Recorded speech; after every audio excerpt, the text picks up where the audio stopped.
하나님이 이 세상을 지으실 때 순서, 질서, 원칙이 있으십니다. 하나님은 진리시기 때문에 이거는 어떤 경우에도 예외가 없어요. 그래서 이게 뒤집히면 다 뒤집히는 겁니다. 하나님은 만물을 지으시고 사람을 제일 마지막에 창조하셨어요. 그래서 만물을 사람에게 통치하고 다스리라고 선물로 주셨습니다. 만물은 사람에게 주어진 하나님께서 주신 사랑의 선물이며 그리고 사명지입니다. 우리 인생이란 하나님의 그 사랑의 의도를 그대로 드러내는 무대로 우리의 태어남과 삶의 모든 여정과 그리고 이 세상의 마무리를 그렇게 만들어 주셨어요. 그런데 사람이 하나님의 자리를 대신하면서, 즉 사람이 하나님 위로 올라가면서 이 질서가 깨지니까 만물이 사람을 지배하기 시작합니다. 원래 만물은 사람에게 지배를 받는, 통치받는 대상이었는데 만물이 사람을 지배하기 시작했어요. 어떻게? 사람의 만물을 얻기 위해서 일생 노력해야 되는 거예요. 얻으려고 해야 될 필요가 없었어요. 이미 만물은 인간에게 속한 거였기 때문에. 사람의 가치가 만물보다 못해졌습니다. 그래서 인기를 얻어야 되고 명예를 얻어야 되고 물질을 얻어야 되고 사람을 얻어야 됩니다. 인기 조금 있으면, 조금 가지면 더 있어야 돼요. 아직 아니에요. 그리고 인기가 없어질까 봐 걱정이에요. 왜냐하면 인기는 내 소유로 정해진 게 아니기 때문에 그렇습니다. 다 우리는 내 거가 없는 그런 빈털터리가 돼버렸었어요. 아니 만물이 내 손 아래, 내 발 밑에 나를 바라보고 나를 기다리고 나를 기대하면서 통치받기를 원하는 따라오는 존재였는데 걱정하지 마라. 다 따라올 거다. 하나님 그렇게 말씀하시잖아요.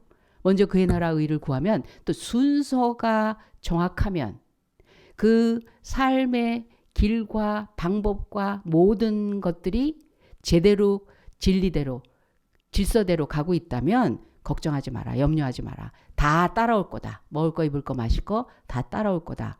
그렇게 말씀하셨는데 결코 우리의 현실은 그렇지 않아요. 그걸 얻기 위해서 노력해야 됩니다. 하나님이 가만히 계시겠어요? 하나님은 그래서 그걸 회복시키시기 위해서 일하시는 게 우리 신앙생활을 통해서 경험하는 하나님의 역사입니다. 그렇다면 그런 일이 어떻게 회복되겠습니까? 어떻게 해야 회복되는 겁니까? 여러분 셰프들을 이렇게 보니까요. 자기가 만들어내는 그 가장 작품 같은 정말 어떻게 보면 유일무이한 자기만이 만들어내는 그 맛깔스럽고 사람들의 그 식욕과 건강과 그 모든 즐거움과 기쁨으로 먹을 수 있도록 만드는 그것의 비결의 60% 이상이 재료에 달려 있대요. 솜씨를 발휘하는 게 재료가 굉장히 중요하다는 거예요.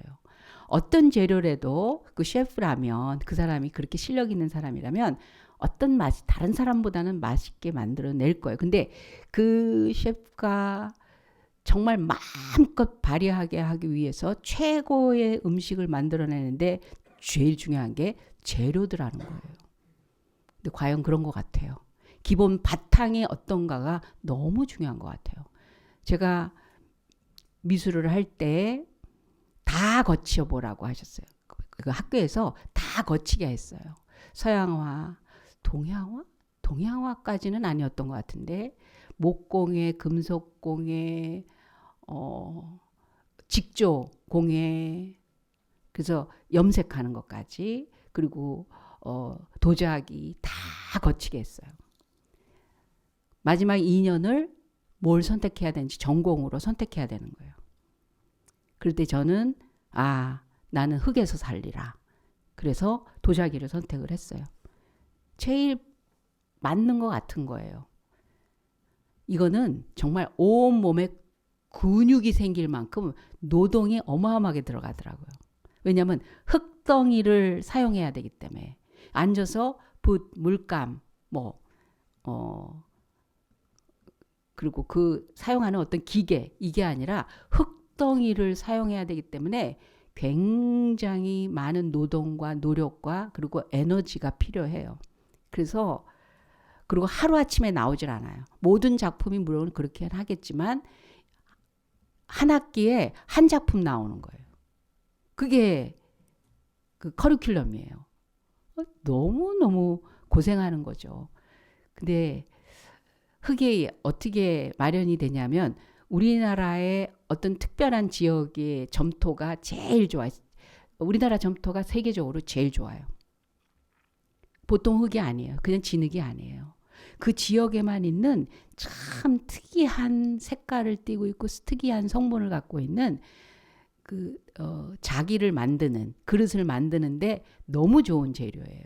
그래서 그거를 등록금은 학교에다 내고 그 흙을 사기 위해서 그 과에 있는 아이들이 돈을 내야 돼요. 모아서 트럭으로 사옵니다.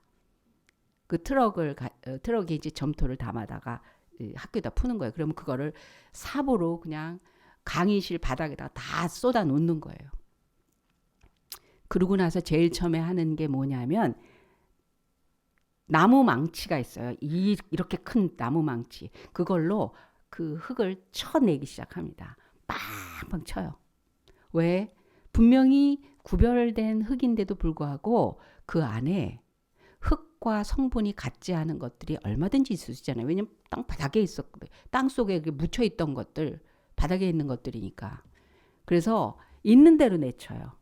주로 이렇게 방망이로 내치는 거는 남학생들이 주로 하죠. 그래서 막 합니다. 그래서 넓게 펼쳐지죠. 강의실 바닥에. 강의실이라는 게 이게 도자기 만드는 그런 물레 뭐 이런 거 있는 강의실입니다. 굉장히 넓어요. 거기다 가운데다가 넓게 펼쳐냅니다. 그러고 나서 하는 거는 양말 벗고 맨발로 그 흙을 계속 이렇게 밟아요. 그래서 물결처럼 만들어 갑니다. 바깥에서부터 안쪽으로 계속. 그래서 발에 뭐라도 찔리면요. 상처 나고 피도 나고 그래요. 그래도 그 흙에 어떤 것도 있으면 안 되기 때문에 요만한 건불이라도 요만한 조그만 자갈이라도 있으면 안 되기 때문에 점토와 다른 성분이 있는 건 안 되거든요. 그래서 피부로 그걸 찾아내는 거예요. 그래서 밟아요. 말랑말랑하게. 또 밟고 그다음에 망치로 내려치고 다시 모은 다음에 망치로 내려치고 다시 발로 밟고 그래서 완전히 말랑말랑한 점토가 되면 그때 요만큼 자기가 필요한 만큼 가져다가 열심히 빚어냅니다. 그래서 이런 기둥을 만들어내요. 그러면서 이제 물레에다가 놔야 되는데 물레에 넣기 전에 할 일이 있습니다. 책상 이만한 테이블이 있으면 테이블 끝에 기둥이 이렇게 꽂혀 있어요. 막대기. 그리고 그 기둥과 끝을 철사로 이어 놓습니다. 그럼 사선이 되잖아요. 철사가. 그럼 거기다가 빚어서 만두피처럼 조각을 냅니다. 그래서 쭉 펼쳐놓고 어우 머리카락 있네. 아우 요만한 거 눈에 보이지 않은 거 발로 밟을 때도 잘 몰랐던 거. 왜냐하면 그 정도로 얇게 피기 전에는 모르는 것들이 있잖아요. 그걸 골라냅니다. 왜 그러냐면요. 이게 불 속에 들어가잖아요. 그래서 그런 건불이나 머리카락이나 이런 게 세미한 것까지 있잖아요. 그게 팍 터쳐버려요. 터져버리고 무너져버려요. 그래서 점토를 그렇게 준비를 합니다. 그리고 물에다가 놓고 디자인한 자기가 디자인한 그림을 놓고 어떤 그릇을 어떻게 만드는가. 아구가 작은 거, 넓은 거, 종지, 접시 이런 거를 만드는데 이것도 보통 일이 아니죠. 만들어요. 그 다음에 그걸 가지고 일주일 말립니다. 그럼 꾸덕꾸덕해지면 끌칼을 가지고 다시 물에다 놓고 끌칼로 모양을 다시 예쁘게 정돈하는 거예요. 그러고 나서 한 달을 말려요. 한 달을 말리면 하얗게 돼요. 하얀 채로 불 속에다가 집어넣습니다. 1700도 불 속에다 넣어요. 저희는 학교에서 그 가스 가마가 있었어요. 가스로 때우는 거. 이천에 가서 작품을 만들어서 출품하고 그럴 때는 거기는 그 장작으로 떼죠. 장작불하고 가스불하고 확실히 틀려요. 근데 학교는 이제 가스불이어서 이런 유리로 구멍이 있어서 들여다봅니다. 지금 잘 구워지고 있는가. 그러면 그 그릇이 새빨개요. 불에 달궈져 가지고. 그러면서 바들바들바들 떱니다. 이때 굵기가 잘못되면 팍 주저앉아요. 거기에 돌이 요만한 거라도 있으면 팍 터쳐나가요.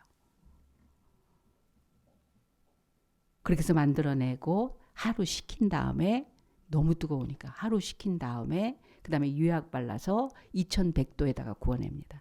여러분 청자, 백자, 뭐 고려전 이건 보통 일이 아닌 거예요. 왜냐하면 그 색깔을 우리가 만들어요.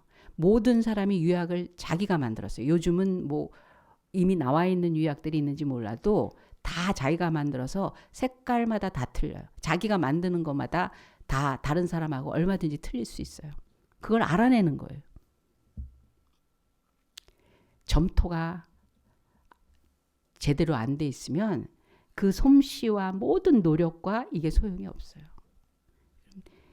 하나님이 일을 하실 때 재료를 바꾸세요. 재료에다가 하나님은 초점을 두세요. 그러니까 하나님이 우리를 원본으로 회복시키십니다. 다스리고 통치하고 하나님의 형상의 자존감, 그 정체성으로 높이고 높일 때 그렇게 회복시켜서 하나님의 영광을 나타내는 그런 사람으로 이 세상을 충분히 살아내게 하시기 위해서 사람이 어디부터 시작을 해야 되냐면 자기가 주인 되고 있는 원칙을 버리는 데서부터 시작해야 됩니다. 곧 자아를 부인할 때 그때부터 하나님이 일하기 시작하시는 거예요. 그때 우리는 진짜 참된 자아로 회복되거든요. 여러분 잘났고 똑똑하고 훌륭하고 정말 인정받는데도 불구하고 열등감 없는 사람이 없어요. 그걸 어떻게 아느냐. 그런 증상들이 있죠. 우리가 이렇게 길을 가는데 누가 뒤에서 키득키득 웃으면 기분이 좋아요, 나빠요? 모르는 사람이 아무 상관없이 지나가면서 웃는데도 일단 우리는 그게 굉장히 비웃음처럼 느껴요. 자기를 향한 건지 아닌 건지에 대한 판단하기도 전에 뭐지? 나의 무너져 있는 부분들이 건드려져요. 우리는 최대로 열심히 나름대로 선하고 착하게 사는 사람이지만 그러나 진정한 자아가 아닙니다. 깨져 있어요. 왜? 어줍지 않게 내가 하나님 노릇을 하고 있거든요. 내가 주인이 되어 있거든요. 내가 싫으면 싫은 거라는 거예요. 내가 아니라 그러면 아닌 거라는 거예요. 내가 좋으면 좋은 거라는 거예요. 내가 원하면 된 거예요. 아닌데. 여러분 곡식도 갈아져야 가루가 돼야 그걸로 뭘 떡을 만들든 빵을 만들든 뭘 다른 어떤 필요한 것, 좋은 것, 유익한 것, 그리고 꼭 있어야 할 것, 그걸로 만들어지거든요. 사람도 부서짐을 통해서 알곡이 됩니다. 깨어짐을 통해서 쓸모 있는 인생이 돼요. 쓰임받는 인생이 돼요. 그래서 바울은 오늘 말씀대로 날마다 죽노라 했어요. 하루만 죽으라고요? 아니요. 한 번만 깨지라고요? 아니요. 날마다 순간마다 부서지고 깨어져야 된다는 거예요. 그러면 어느새 온전한 내가 되더라는 거예요. 성경의 인물들 보면요. 그래서 부서뜨리는 것부터 하세요. 아브라함 부서뜨리시더라고요. 요셉 부서뜨리시더라고요. 하나님이 너무 아끼고 사랑하고 선택하고 세울 자신이 있으세요. 믿음의 조상, 왕, 총리, 하나님께서 기뻐 받으시는 마음에 합한 자 하나님이 이미 마음에 두셨어요. 그런데 그들은 먼저 부서지는 것부터 하더라고요. 그래야 온전해지거든요. 진정한 왕이 되고 진정한 믿음의 조상이 되고 진정한 아빠 되고 진정한 선생님이 되고 진정한 하나님의 영광스러운 존재가 되거든요. 참된 자로 살아갈 수 있기 때문에 그렇습니다. 그러면 우리 죽으려는데 부서지려는데 어떻게 약을 먹어야 돼요? 두들겨 맞아야 돼요? 어디 유배 당해야 돼요? 아니면 목을 매야 돼요? 뭘 죽으라는 거예요? 첫 번째로 바울이 나는 날마다 죽노라 할 때 첫 번째는 명예가 부서져야 참된 명예가 주어집니다. 바울은 이스라엘 백성으로서는 최고의 명예를 가지고 있었어요. 로마 시민권 나서부터 로마 시민권. 아그리파 왕은 자기는 돈 주고 샀대. 시민권을. 근데 나는 나서부터다 그랬더니 재판하려다가 말고 어이구 어떻게 하면 되냐? 너 그럼 로마 나서부터 시민권을 갖고 있으면 너 좀 있겠네 하고 뇌물을 받기를 원했어요. 그 정도예요. 당당하고 떳떳하고 능력 있고 그리고 사회적으로도 인정받을 수 있는 그런 위치에 있을 수 있는 사람이었어요. 사람들이 무시할 수 없는 모든 조건을 가진 지성인이며 사회적 지위가 있는 사람이고 종교적인 면에서도 유대인들한테는 최고의 지도자의 급이었었어요. 그런데 그걸 허상이라는 걸 알게 됐다는 거예요. 왜? 하나님을 위해서 너무 당당했거든요. 하나님에게 충성했거든요. 하나님의 뜻을 따라서 순종한다고 믿고 살았거든요. 그런데 결국 그렇게 하는 게 하나님을 대적하는 원수짓을 자기가 하고 있던 걸 알아버린 거예요. 내가 예수님을 몰라보는데 하나님의 뜻도 몰라보는데 구약을 능통하면 뭐 할 거며 성경을 암송하면 뭐 할 거며 내가 그 많은 열정으로 쫓아다니면서 배운 게 많으면 뭐 할 거냐는 거예요. 내가 스승이 된들 그게 뭐 할 거냐는 거예요. 예수님을 몰라보는데 예수님을 뭐 저런 인간을 놓고 뭐 하나님의 아들 어쩌고 구약을 하나님의 말씀으로 통했다면 예수님 보면서 보라. 세례요한이 그랬잖아요. 보라. 세상 죄를 지고 가신 하나님의 어린 양으로다.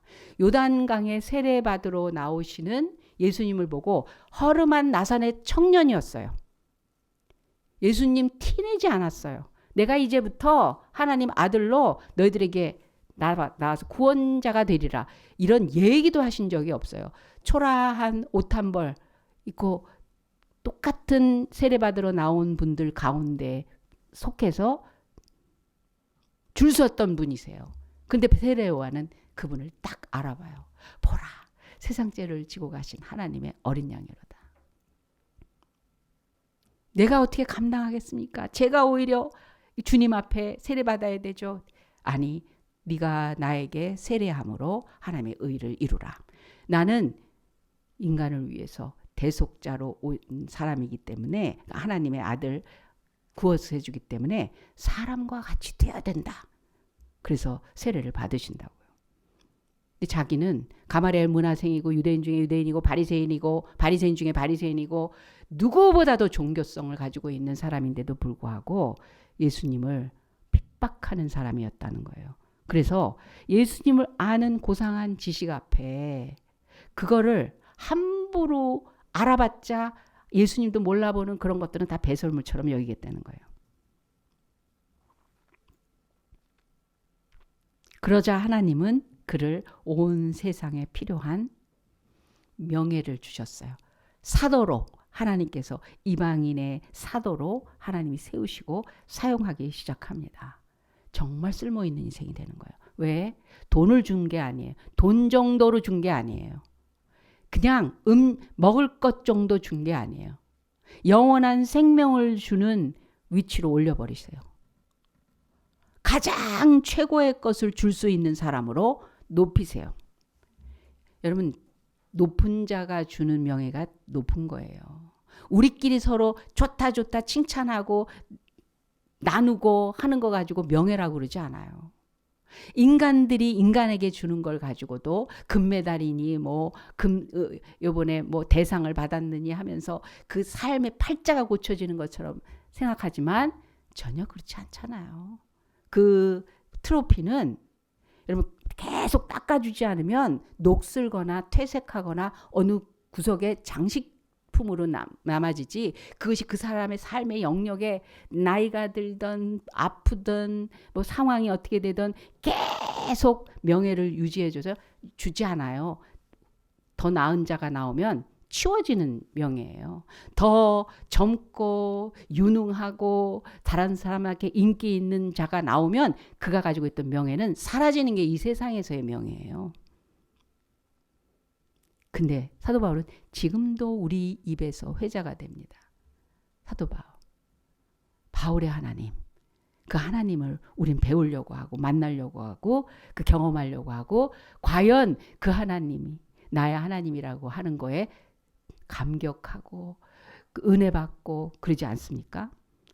하나님은 그를 높이셨어요. 자기 것이 하나님을 대적하는 그 놀라운 조건들, 그건 더 이상 놀랍지 않더라는 거예요. 다윗은 8명의 아들들 가운데서 말째였습니다. 사무엘이 그 가정에 등장합니다. 신방을 간 거예요. 왜? 하나님이 그 아들 가운데에 왕으로 기름 부을 자가 있다고 하신 거예요. 누가 왕이라는 건 알려주시지 않으셨어요. 그냥 사무엘을 그 명령을 가지고 보내주십니다. 그 집에 가요. 그랬더니 양치던 아들들 다 불러 모아. 그래서 다 왔어요. 7명이 오는 거예요. 7명이. 하인들이 그들을 불러서 사무엘 선지자가 오셨는데 기름병을 들고 갔거든요. 기름 부을 자를 찾으시는 그 신방 오셨습니다. 그럴 때 이 형들이 쭉 갑니다. 근데 마지막 다윗은 안 와요. 안 불렀다고요? 안 간 것도 있어요. 왜? 그럼 양을 누가 치냐는 거죠. 자기도 축복의 시간인 걸 알아요. 그런데 그 시간에 자기의 권리와 욕구를 내려놓고 양을 치고 있어요. 그는 사람에게 증명받을 필요가 없어요.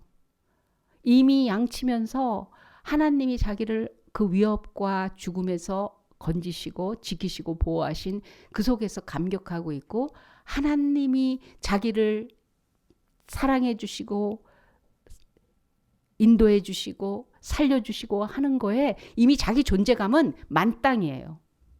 만땅이에요. 누가 와서 이렇게 덤으로 뭐가 숟가락을 얹어주지 않아도 자기는 자기예요. 하나님에 의한 자존감으로 채워져 있어요. 근데 양이 있네. 형들 다 갔어요. 양을 누가 쳐요?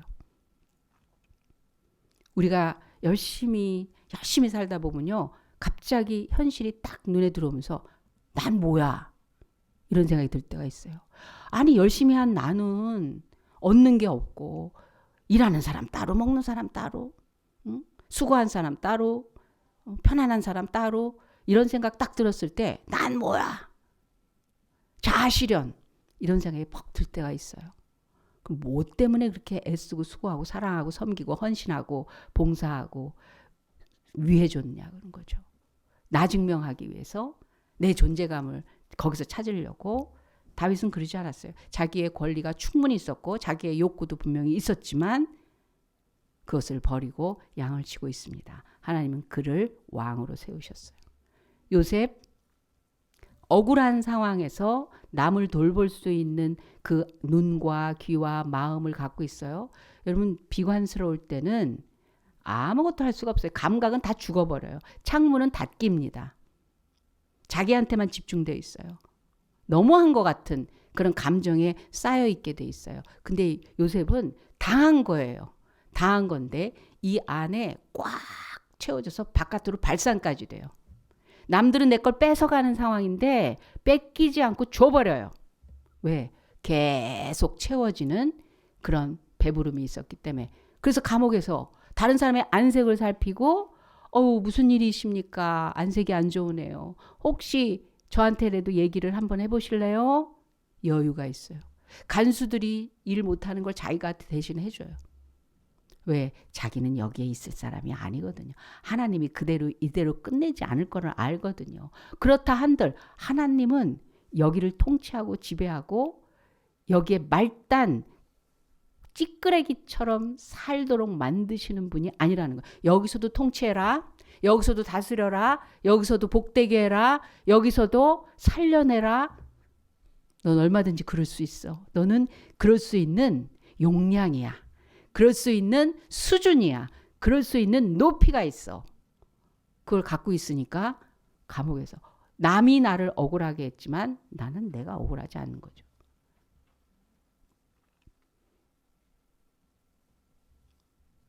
그래서 하나님은 요셉을 하루 전에는 죄수로 있었는데 감옥에 있었는데 그 다음날 총리가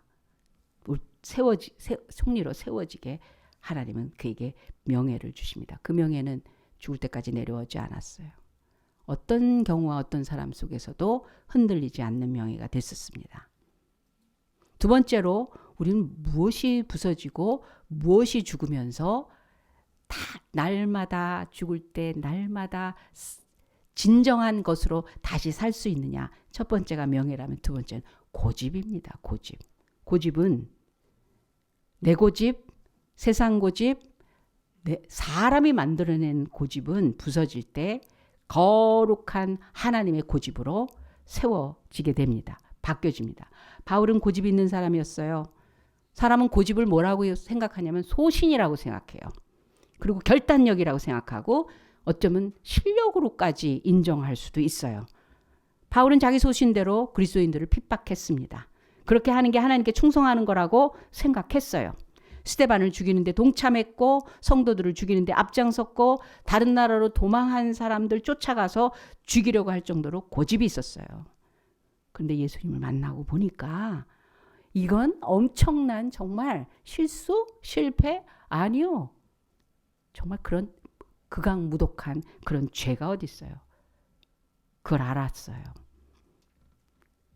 그 고집을 포기하고 내려놓고 꺾이고 부서지고 나니까 그 빛 앞에서 무릎 꿇고 눈이 멀고 그러자 하나님께서 눈을 다시 뜨게 하시고 그래서 다시 일어났을 때는 또 다른 고집으로 바뀝니다. 거룩한 고집으로 바뀌었어요. 거룩한 고집. 예수님을 내가 목숨 걸고 죽기까지 전하는 거룩한 고집으로 바뀐 거예요. 여러분 나쁜 고집을 포기하면 거룩한 고집이 생깁니다. 모세는 또 어떤 고집이 있었는지 아세요? 여러분 궁중에서 있다가 아니야 내가 살 것은 여기가 아니야 탁 뛰쳐나와서 이스라엘 백성들을 위해서 살겠다고 탁 결단을 합니다. 누가 말려? 아니 하문차사도 본인이 좋아야 한데 아무리 좋은 거라도 난 아니야. 그러면 그거 좀 누가 말려요. 그래서 나왔어요. 그런데 사람을 쳐 죽이고 나서 이스라엘 백성들이 자기를 절대로 환영 안 하는 것을 알고 나서 광야로 도망갑니다. 부모가 있고 형제가 있고 그래도 자기가 살았던 그런 자리가 있는데 광야에서 40년 동안 살면서 한 번도 그 자리로 갈 생각도 안 해요. 애굽으로 갈 생각도 안 하고 삽니다.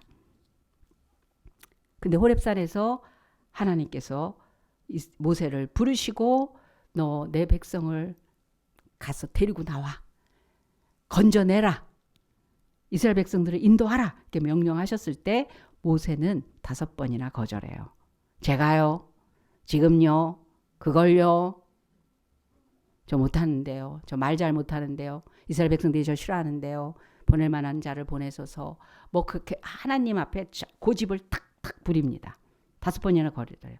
하나님께서 명령하시는데 5번 거절하는 것처럼 큰 고집이 어디 있어? 고집 있습니다. 사람들이 이렇게 보면. 그게 하나님의 뜻인지 사람의 이야기인지 이게 정말 어떤 이유인지 알려고 하지도 않고 못해요. 안 해요. 싫어요. 이렇게 하는 경우가 있어요. 도저히 안 된다고 하는 거죠. 그러더니 자기 고집을 꺾습니다. 부서져 버립니다. 그리고 하나님이 따릅니다. 다른 고집이 생겼어요. 40년 동안 그 말 안 듣고 난리 자기를 죽이려고까지 하고 있는 그 반항 아들 200만을 데리고 끝까지 가나안 앞까지 가는 고집이 생긴 거예요. 하나님이 때로는 야 나는 모세하고는 직접 만나서 얘기해. 난 니네들하고는 얘기 안 해. 난 모세하고 얘기해. 이 정도로 모세를 인정하시는 분이셨어요. 그래서 모세야 얘네들 치우고 너랑 나랑 다시 시작하자. 광야에서 하나님이 너무 화가 나가지고 그런 얘기까지 하실 때 모세가 그러시면 안 됩니다. 하나님이 처음부터 이 백성을 살리시는 그 은혜의 하나님을 지금 주변에서 다 보고 있는데 그건 아님 됩니다. 하나님 뭐가 됩니까? 오히려 그렇게 하나님한테 얘기를 해서 끝까지 자기에게 주어진 사명을 끝까지 완주하는 그런 사람이 됩니다. 새로운 고집입니다. 이제는 오직 하나님입니다 하는 고집이 된 거예요. 베드로는 더해요. 베드로는 열심히 고기 잡는 베테랑 어부입니다. 그래서 아침에는 그물을 던지는 게 아니에요. 그래서 못 잡은 고기 아침엔 그물이나 깁자 이러고 있을 때 예수님이 그물 던지라는 거예요. 자기 고집을 꺾습니다. 자기가 아는 지식을 꺾습니다. 자기의 소신을 꺾습니다. 예수님 말씀대로 순종했어요. 그러자 고기가 잡힙니다. 그런데 그때 고기 보고 좋아하는 게 아니라 내가 주님을 따르는 새로운 고집으로 바뀌어요. 그의 고집을 꺾을 수 없을 만큼 나를 따르라 모든 걸 다 버려두고 예수님을 따랐다고 그랬어요. 새로운 고집이 생겼습니다. 거룩한 고집. 바울은 이를 위해서 날마다 죽노라고 고백했어요. 왜 죽어요? 살리시는 하나님의 그 자리에 있기 위해서 자기의 원리와 원칙과 자기 속에서 만들어진 세상에서 시작된 그런 소신, 지식, 기준 이거를 하나님 앞에서 날마다 부숴버리겠다는 거예요. 하나님은 부서진 사람을 사용하십니다. 하나님은 물질이 부서져야 물질을 주십니다. 먼저 그의 나라와 의를 얻는 자는 물질에 취하지 않아요. 소유욕으로 물질을 움켜쥔 자를 하나님은 쓰시지 않아요. 만물은 소유하기 위해서가 아니라 만물은 사용하기 위해서 주신 것이기 때문에 여러분 끊임없이 하나님은 공급해 주세요. 여러분 내 통장에 있는 숫자가 내 소유인 줄 아세요? 아니요. 그 정도가 소유가 아닙니다. 만물을 주셨어요. 만물은 하나님께서 필요한 자에게 원하는 뜻대로 풍성하게 흔들어 넘치게 하시는 은혜로 은총으로 주시는 분이십니다. 그것을 사용하는 자가 권위자예요.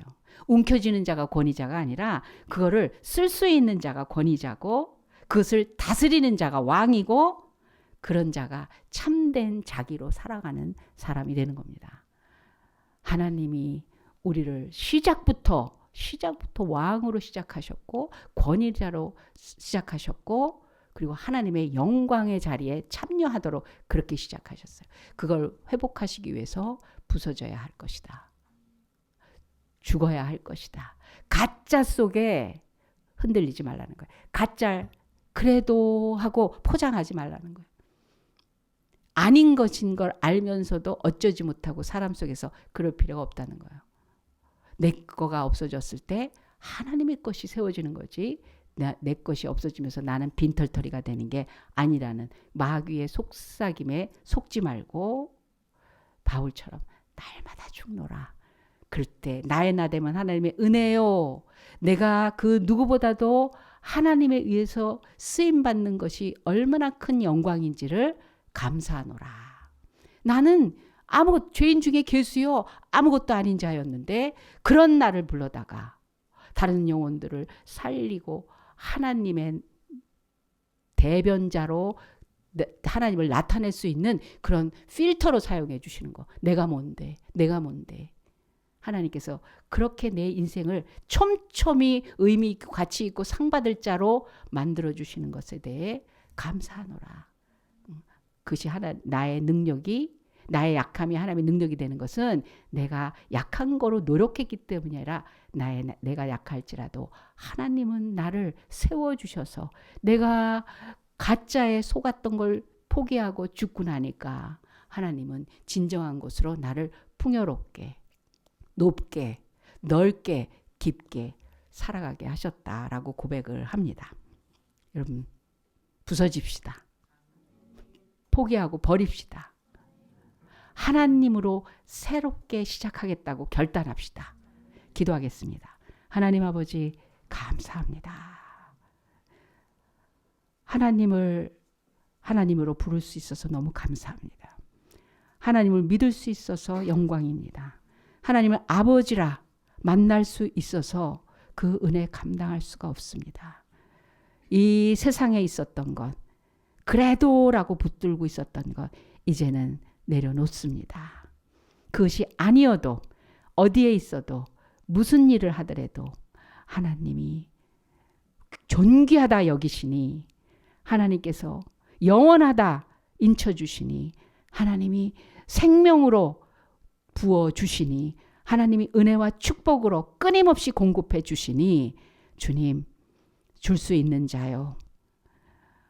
그 행함이 하나님의 영광을 나타내며 하나님의 모습이 이 세상에 증거되는 도구로, 통로로 사용해 주시니, 그 또한 이 세상에 살면서 가장 소중한 직분임을 감사드립니다. 날마다 죽노라. 바울의 고백처럼 내가 세상에 있었던 것들을 하나님의 은혜와 은총 앞에서 과감하게 기꺼이 그리고 기쁨으로 내려놓을 수 있고 포기할 수 있고, 그런 부서진 자아로 하나님의 그릇으로 살아가는 이 영광 놓치지 않게 하여 주시옵소서. 감사하며 예수님의 이름으로 기도합니다. 아멘. 지금은 우리 구주 예수 그리스도의 은혜와 살아계신 하나님 아버지의 극진하신 사랑 많으심과 성령 하나님의 감화 감동 역사하심이 하나님 앞에 기꺼이 영광의 재료가 되어 주님께서 마음껏 주님을 담아내고자 쓰시길 원하시는 그릇 되기를 결단하는 우리 새롬교회 성도들과 그 가정과 하는 일 위에 지금부터 영원까지 함께 하실지어다. 아멘.